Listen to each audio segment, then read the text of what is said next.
Hi everyone and welcome back to my channel. So we are officially back with the booking and planning your Walt Disney World vacation series, and today, as you can see from the title, we are talking all about Epcot, how to plan your day including fast passes, which rides you might want to go on, which order to do it in, and all those types of things. So let's get into it.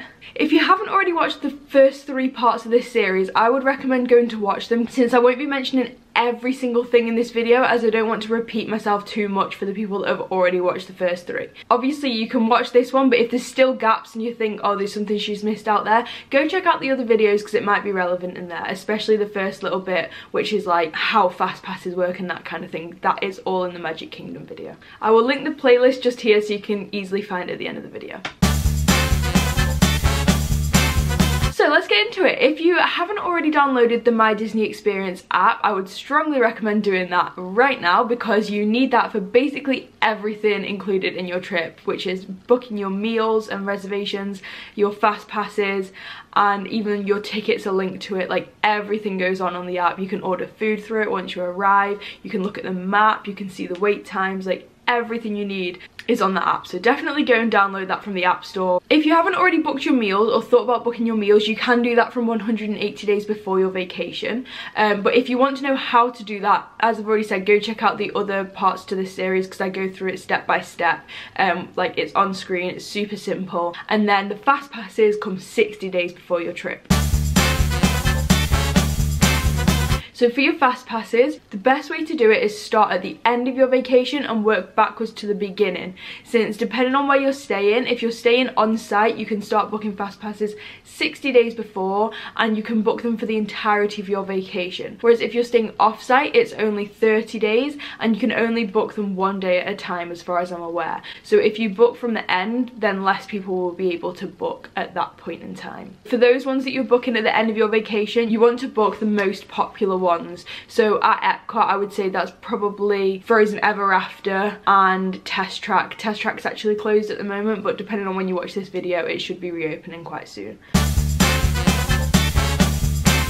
Now, it's completely different at Epcot than it is at Magic Kingdom. So in Magic Kingdom, you just pick 3 fast passes and that's it. You can pick any 3. Whereas in Epcot, there's such thing as tiers. Now, there's 2 tiers and you can pick 1 fast pass from tier 1 and 2 fast passes from tier 2. Tiers do change what rides and attractions are in them depending on what is popular at the time. So sometimes if there's a new ride, that will most likely go into tier 1. As for example, when Frozen Ever After opened and got fast passes, that went straight into tier 1. So as of right now, check the date below when I posted this if you're watching it in the future, tier 1 rides are Frozen Ever After, Lauryn, Test Track when it reopens, and Epcot Forever, which is the nighttime spectacular. Now that is only a temporary show, but the new nighttime spectacular will also be a tier 1 when it replaces Epcot Forever in a few months. Now, which one to pick? You're only allowed to pick one of these, and you're thinking, they're the best ones in Epcot, how do I know which one to pick? From my advice, I would say definitely fast pass either Frozen or Test Track. Now, since right now Test Track's short, I'm going to discount that. So I would fast pass Frozen Ever After if you're a Frozen fan, and then as soon as park opens, I would run. You don't actually have to run, but just go there quickly to Lauryn. You should get on it quite quickly. It depends how you want to do it, but basically you could also get a fast pass for Lauryn and then run for Frozen. And then Test Track, if that's open, I would say that's probably your main priority to fast pass, and then you can run for the others. But obviously it depends what kind of rides you like. I would always leave the nighttime spectacular without a fast pass, because once you've used up all your fast passes for the day, you can then get another one. So after you've used your 3rd fast pass, you could fast pass Epcot Forever or the other nighttime spectacular that is on at that moment in time. And the best way to do that is 1 minute past every hour on the day, check the fast passes again, because sometimes you'll go on and there's like nothing much to fast pass, maybe just the short film festival and Figment and Nemo, and you're like, well, that's not very good, there's no need to fast pass them, which I will get into it in a minute. If you go on directly at 1 minute past every single hour and check the fast passes again, that is when they re-release them. So if people have cancelled their fast passes, they get re-released at 1 minute past the hour every hour. So moving on to tier 2, you can choose 2 rides from tier 2, and the current attractions are Mission Space, which has both the green and the orange mission. They're basically different amounts of intensity. You can read up about that on the website, which I will show you how to find in a little bit. And basically your fast pass is valid for either of those, so once you arrive you can pick which one you want to go on, and the fast pass doesn't make any difference. So for Mission Space, I would say that is probably one of your top priorities if you would like to go on that, since that can get high queues of maybe 45 minutes to an hour or even more on a busy day. Then there is Living with the Land, which you can fast pass if you choose, but it never really gets that big of a queue, maybe 15 to 20 minutes maximum. So I would say maybe just leave that and try and get on it at any point during the day. It usually doesn't get a big queue. And if you arrive and it does have a big queue, come back later, because sometimes the queue will get a lot smaller later on. Same with the Seas with Nemo and Friends. I probably wouldn't prioritize fast passing that if you're into the bigger rides, because you can get on that one with a short queue as well. There is also Figment. Usually you would queue for 5 to 10 minutes for that. It's never really that busy. And then there are 2 shows that you can also fast pass, which are Turtle Talk with Crush and the Disney Pixar Short Film Festival. Now obviously if you're like the biggest fan ever of one of those shows, then maybe fast pass it, but you will get into the show, they don't really fill up. But no matter what time you show up at, if you want a really good seat, you could wait for the next show, or you can go in and you will pretty much be guaranteed a seat. You can see from everywhere, so I wouldn't really worry about fast passing those unless you really want to. And last of all is Spaceship Earth in tier 2. Now that's probably the other one that I would choose to fast pass. It's not that good of a ride. I really like it, but it's not like a thrill ride or anything like that. But because it's at the park entrance and the exit, it has quite a lot of traffic going by it. So it sometimes does get a big queue of like half an hour or more. So if you are wanting to go on that, especially if you have a spare fast pass, I would say that's a good idea to fast pass it. Another thing to bear in mind about Spaceship Earth is that it does close early. I'm not really sure why, but we walked past it the other day about an hour or 2 before the end of the day, and it had already closed. So just make sure you don't leave that one till the end of the day if you choose not to fast pass it. Once you've used all your fast passes, you can then go ahead and book another one. So if you're really wanting to get on everything, if you book your fast passes early in the morning as you can, then you can book another one, and once that one's used you can book another one, and you can keep going basically all day. Obviously there might not be any left, but again 1 minute past the hour more become available. If you are unsure on how to book a fast pass, you basically do it through the My Disney Experience app. I went through it step by step in the Magic Kingdom one, so you can go check that out above, but it's super easy. Just go on the My Disney Experience app.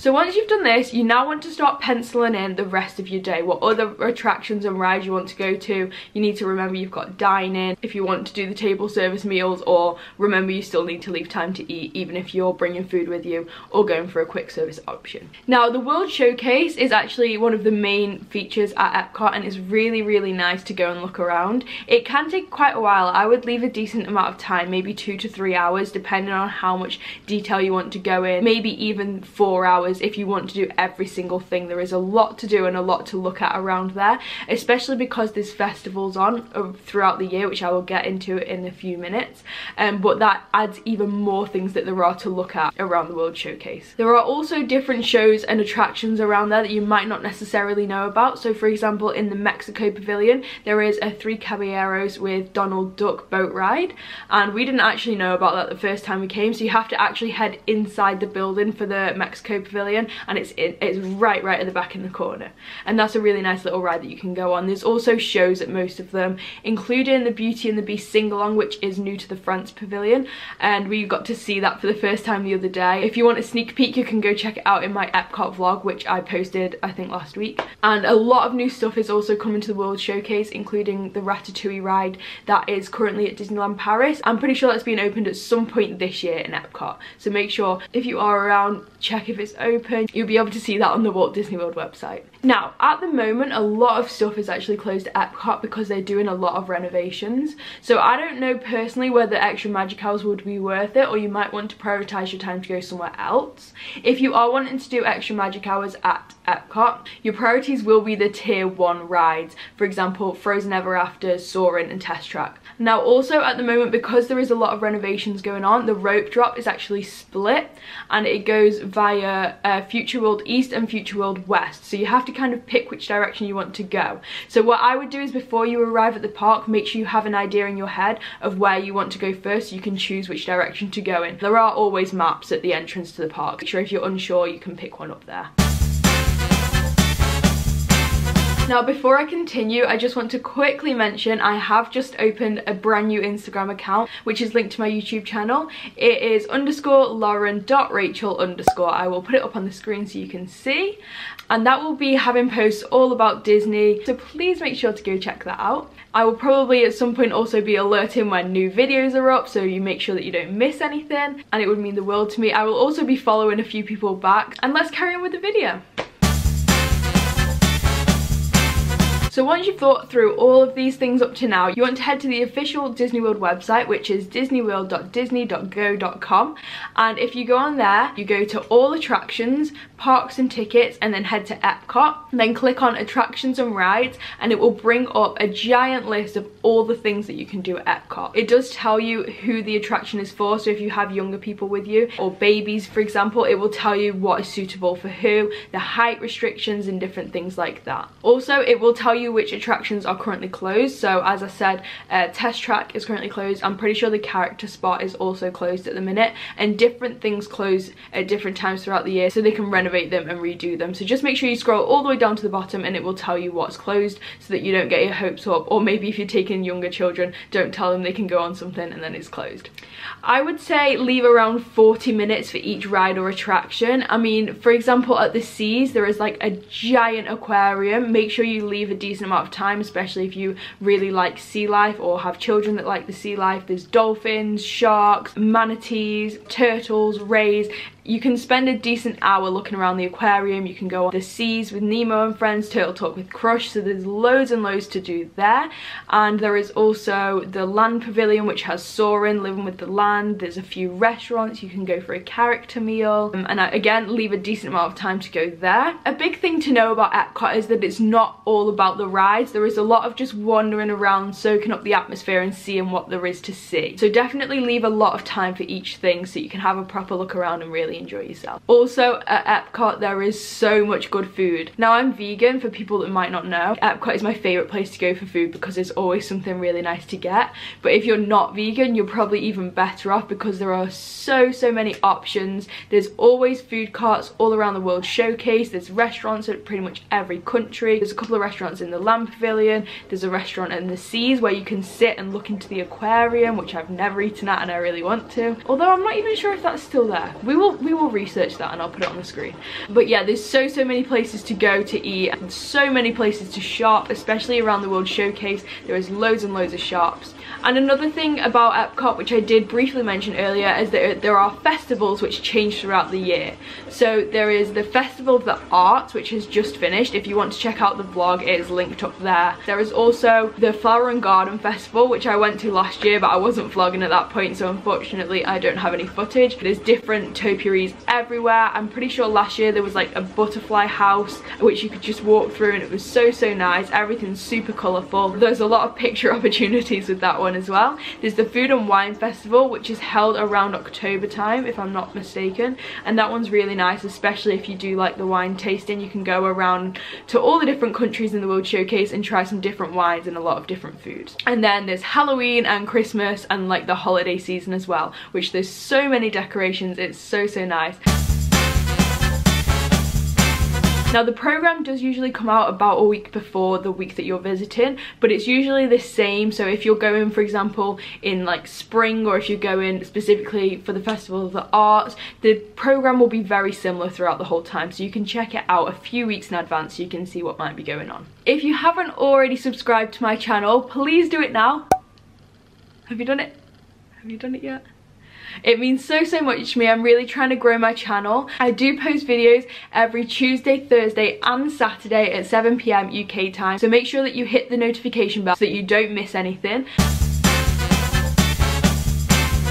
So for Epcot, I would say depending on what you want to do, it won't necessarily take you all day, like rope drop to fireworks kind of day. And it is really convenient because it's within walking distance to Hollywood Studios, or you can hop on a boat or the Skyliner. So you could go to Hollywood Studios for a couple of hours in the middle of the day if you're kind of lost for something to do, or you can head on the monorail over to Magic Kingdom for a few hours if you might want to maybe go see the parade or something, and then come back for Epcot Forever or whatever nighttime spectacular is on at that point. Or you could always go back to your hotel or wherever you're staying for a nap, especially if you've got younger children. Now I would say pencil all these things in that you've been thinking about while watching this video. Have a look on the website as I've said, but just remember things will probably change. It's not going to stay the same as you've exactly planned it. We're not going to do this.